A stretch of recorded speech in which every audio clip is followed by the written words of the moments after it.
Oh,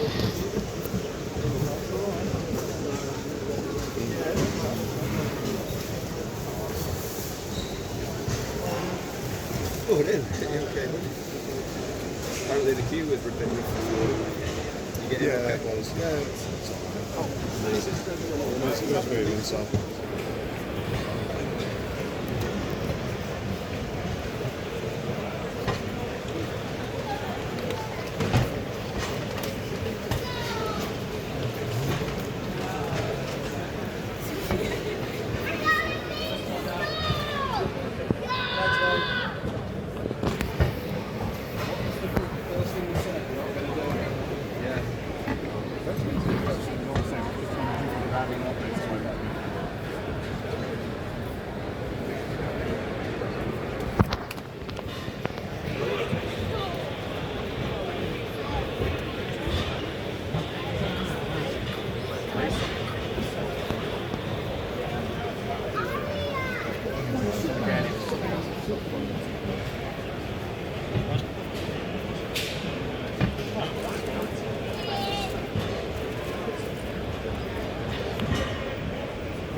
A bit. A little bit. But you don't wear them, even if you don't wear them every day. You won't wear them every day, no. I haven't even researched it. Do you know what I mean? Or until people do you know what I mean? People like... No, none of that. Two of a kind, wrong, me and the wife.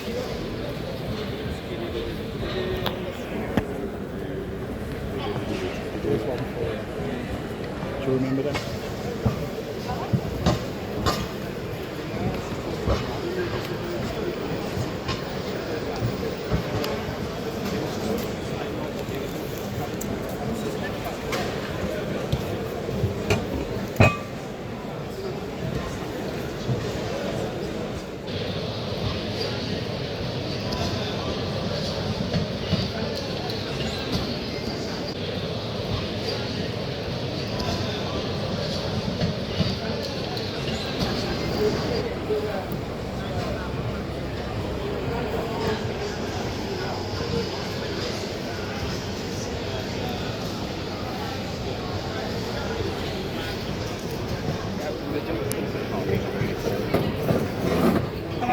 How's it going? It's not bad. It's been quite busy today. There's different grades of them. Yeah. A lot of people are buying one of them. If you start with one, it never stays with one, does it? I want a backboard. I'm pretty cool. That was my first collection. That was my order.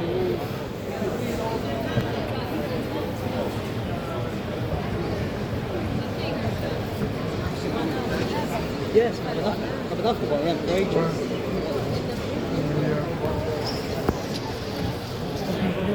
Sorry.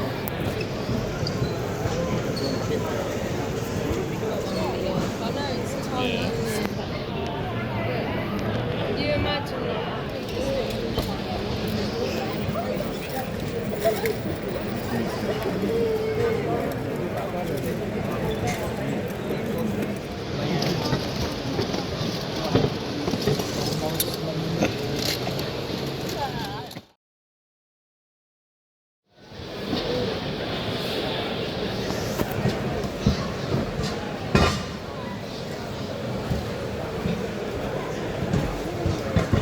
You always have a good stand, mate. How are you doing? You alright? Yeah, not bad, not bad.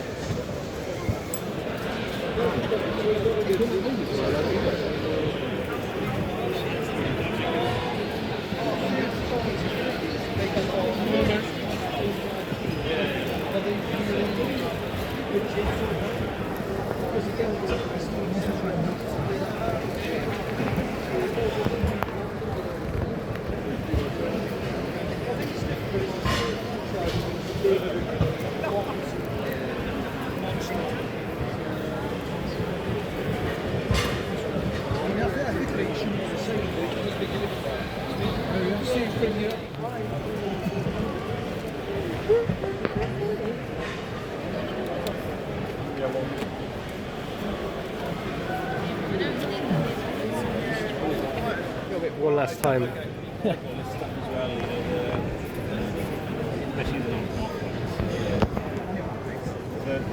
I've got a second hand Argentinian. Yeah. Found quite much. Last time I got 74 quid, yeah.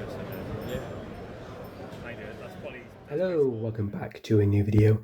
In this video, you can tell we were at the NEC toy show, having a great time. NEC is probably the best, or maybe second best toy show in the country. Maybe Sandown's better, but I've always loved NEC. So yeah, what did I find? What did I buy? There was some great stuff on show, some lovely cool figures, lots of Action Force, lots of He-Man figures as always, Star Wars everywhere. There's still your typical trains and diecast there as well, but some really nice cool pieces. And so this is the first lot of stuff I purchased on the day. Now I paid, if I'm thinking, I paid £80 for all you see right now. So first up, we have this really cool plaster and paint set. It's A-Team. Anything A-Team is always in demand. A-Team is always something that people love. It's got a bit of damage to the box where there's a rip here. You can tell there's some paint's been in there. But it's actually quite nice. It just needs a bit of a wipe over really, and maybe a bit of flattening. But look at that. Those paintings are absolutely awful.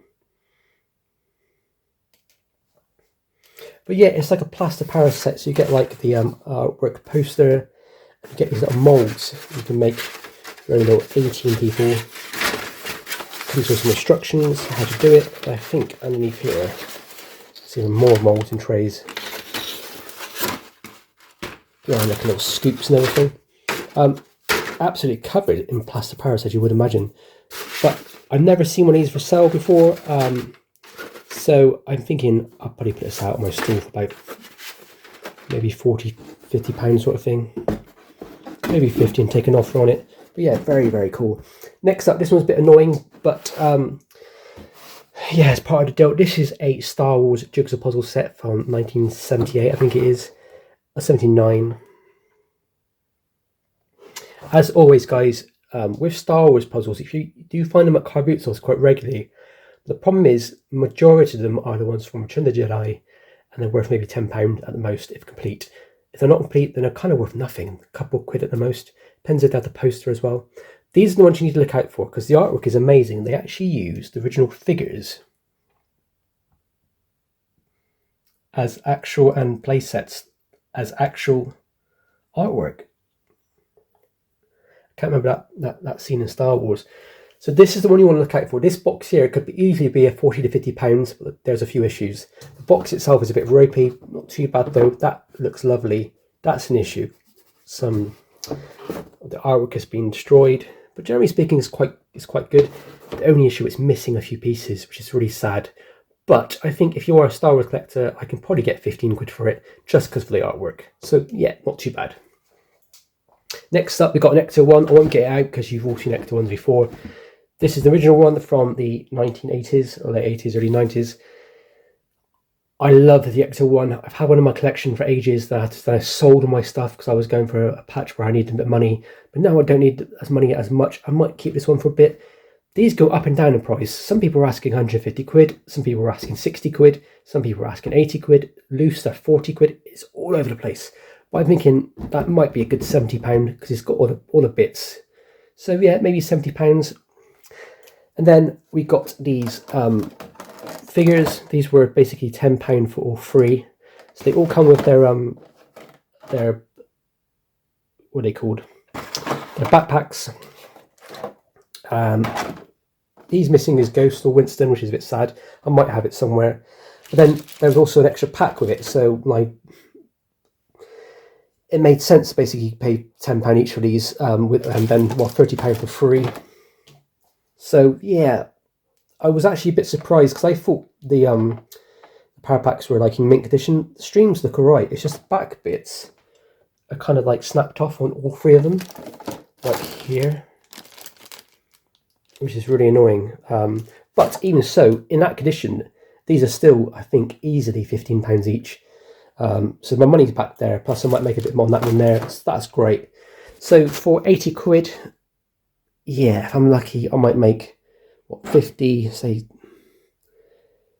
100 there, plus maybe an extra, so £160. So I paid 80, it's £80 profit, not too bad, and some great stock for the store.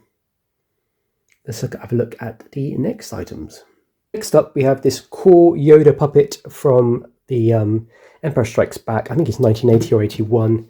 I'll put my hand in now and try and see if I can actually show it off. I think it's one of the really cool toys from the vintage era. Yeah, it's good.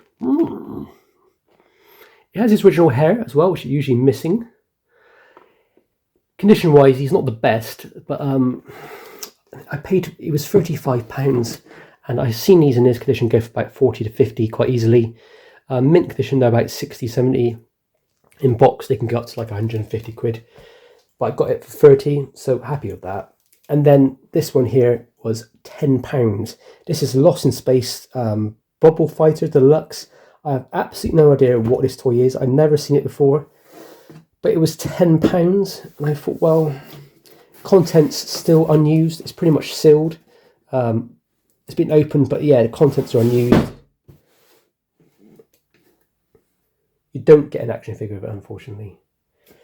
But for £10, Lost in Space from the 80s, from the 90s, yeah, I'm happy with that. And also, yeah, it's just good stock for the store.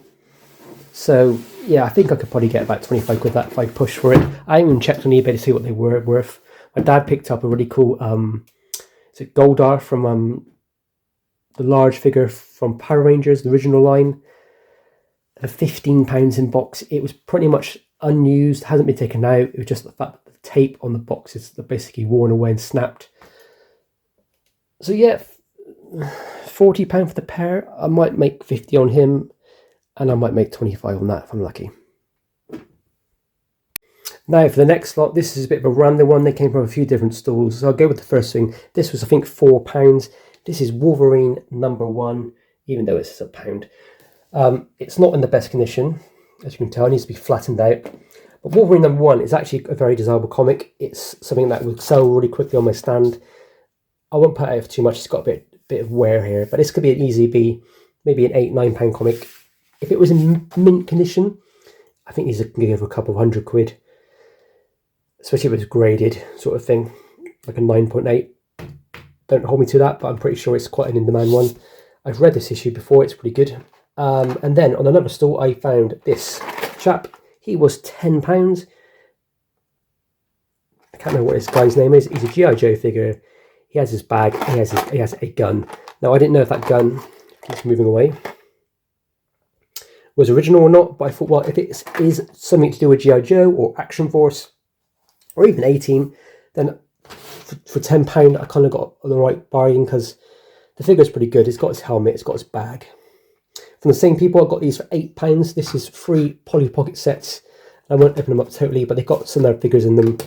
Not mega money, but you're still looking at potentially, you know, like that could be £10 set, that could be a £10 set, that could be an £8 set.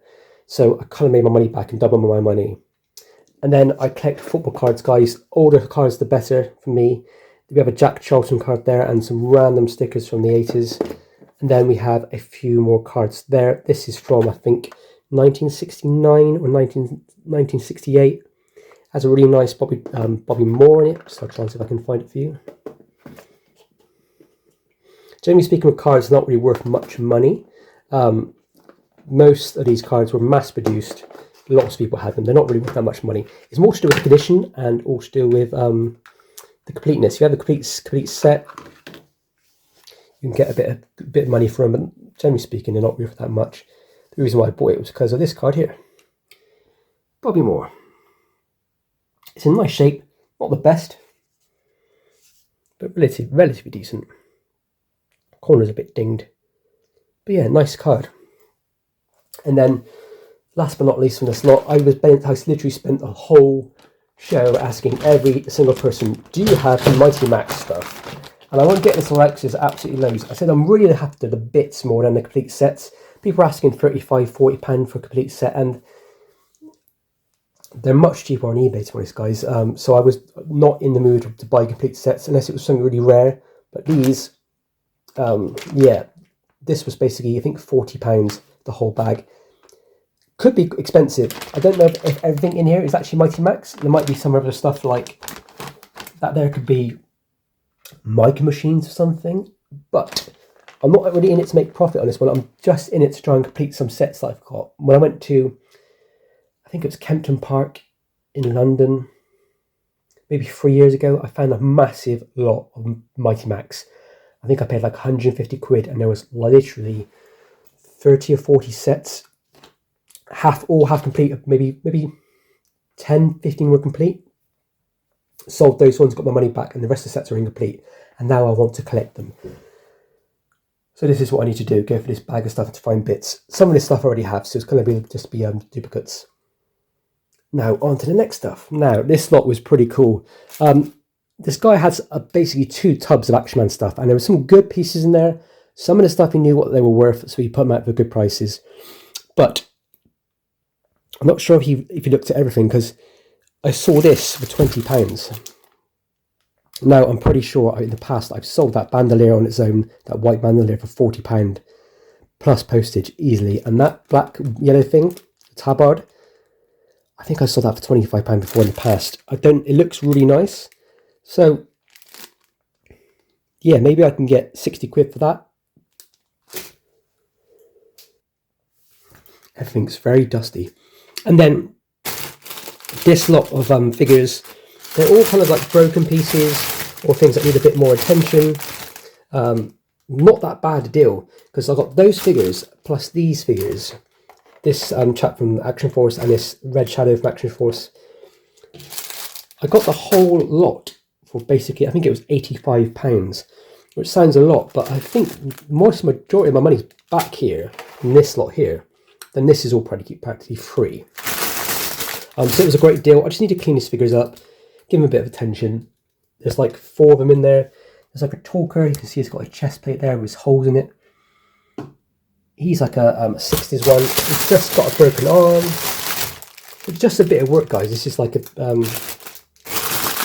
yeah. Strangely, this is a painted head figure, like an eagle eyes, where they've taken off the actual he's taken off the actual like flock and they've repainted it. So to me that's really bizarre, but still pretty cool. So yeah, did I do well on this? I think there is, at a push, maybe £100 stuff here at a push. I think you're looking at about £20 worth of stuff there. So that's 100, and then finally, I think that's going to be an easy £50.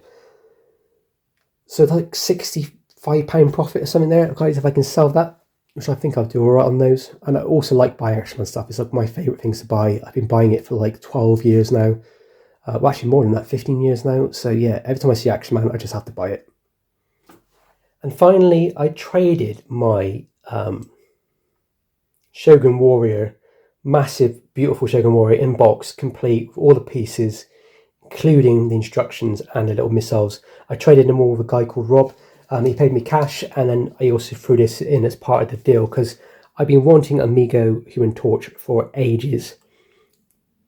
I collect all the Amigo Marvel characters. I don't collect DC, I collect the Marvel ones, and I also collect Star Trek, and I've got the majority of the Star Trek ones that I need, apart from Lieutenant Uhura. I still need her, but with Marvel there's quite a few I need, and this one was one of them. So thank you, Rob, for doing that deal. This was originally £55, but basically I got it for the equivalent of 40. Plus, yeah, he bought off me and my massive Shogun Warrior, which I was very grateful and very glad it's gone to him. Yeah, great to add this to my collection. I'm slowly picking off these Marvel figures. I do need a few more. I need Thor, and I need Iron Man. I need the Visible Woman, which is quite tricky to find, and I need the Thing. And I think I'm pretty much done with Marvel figures. And then, moving to the side, this was my 2 big buys of the day. I promised myself that if I made some money, if I worked hard, I can treat myself one of these things, and I decided to buy 2 of them.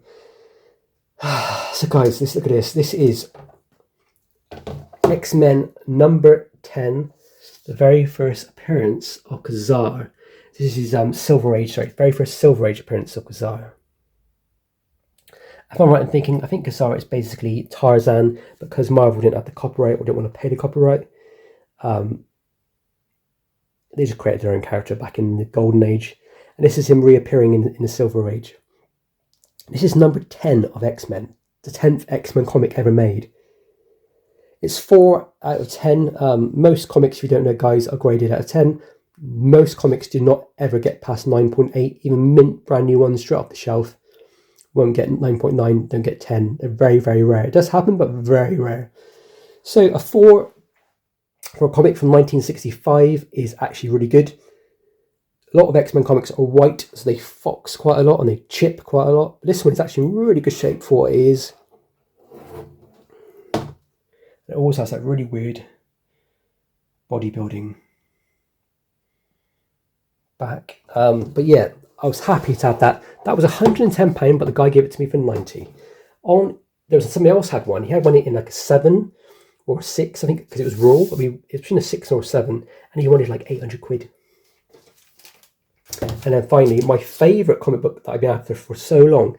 This is Astonishing Ant-Man, number 47. It's got a 7.0. It came out in 1979, so it's not that old, but I just love the cover. And most importantly, this is the very first appearance of Scott Lang as the Ant-Man. Previously, it was Hank Pym. So yeah, Scott Lang played by Paul Rudd in the Marvel 3 movies. This is a really cool comic to find, and it was basically £75. I told the guy I really wanted it. Told the guy I was going to work my butt off to try and get some money for myself. So he kindly put it behind the store. Said, "Look, I'll put it behind the store. You can come back in a couple of hours and buy it off me if you still want it. If you don't, no worries." Which I'm very grateful for, because he then gave it to me for £60, so he knocked off 15 quid. I love graded comics, guys. I know some people don't like graded toys, but graded comics is a bit different. Because, only a small, if you touch it once, you could damage the comic. So yeah, these two comics, very, very, very happy to get these in my collection. I never thought I'd buy this one. This wasn't one on my radar, but the price was so good for 90 quid. For a first Silver Age appearance of a famous character, if you're into comic books from the 60s, 70s and 80s, yeah, that's worth it. And then Ant-Man, the very first Scott Lang as Ant-Man, very, very happy with that. And also, I've added my little Johnny Storm, the Human Torch. Did I call him the Flash earlier on? Maybe I did. Guys, thank you very much for watching. Bit of a different one this time. Very, very, very happy with my today's buys. Thank you to everybody I spoke to today. Thank you for everybody who came up and said hello. I cannot wait for the next show. I will be at the Shepton Mallet Toy Show in October. And then I'll most likely be at the December show in the NEC, and I think I'm at a Sandown in between. So yeah, see you at the next show, see you on the next video, stay safe, and happy hunting.